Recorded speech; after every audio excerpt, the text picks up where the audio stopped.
the screenplay that by the time I had read it had gone through the Coen brothers.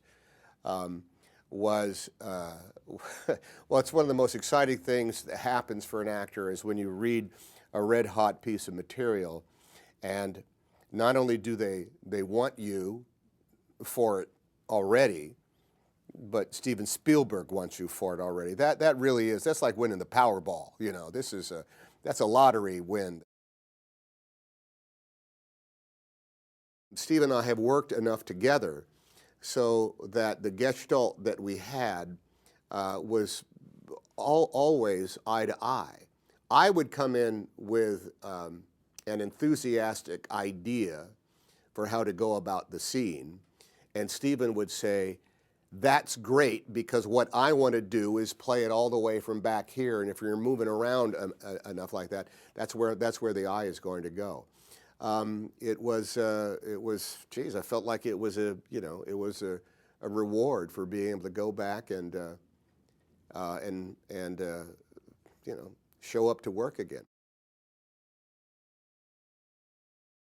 The thing about James Donovan is that he is a bull of a negotiator. He's built for it. Irish, tough, is not going to give an inch.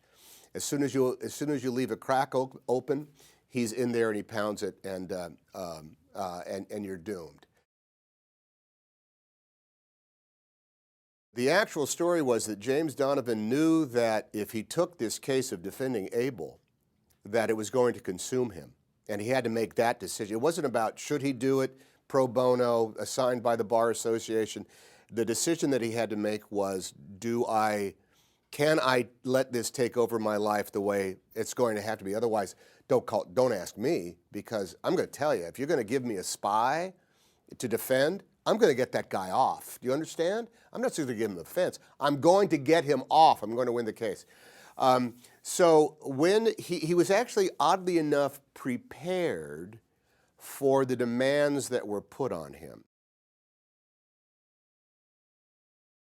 So he had that kind of mind of justice, and he knew his sense of doing the homework. And even when he was in doing the negotiation in Berlin with both the East Germans and the Russians, he even handled that pretty well, because he could have individual meetings.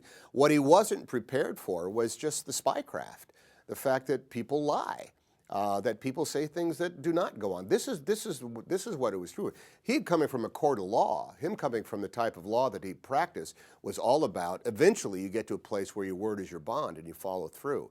That was what the place, that was where he was on new territory. And he actually had affection for Abel. He liked the man, and he understood that he was not an evil man, he was just a guy doing his job.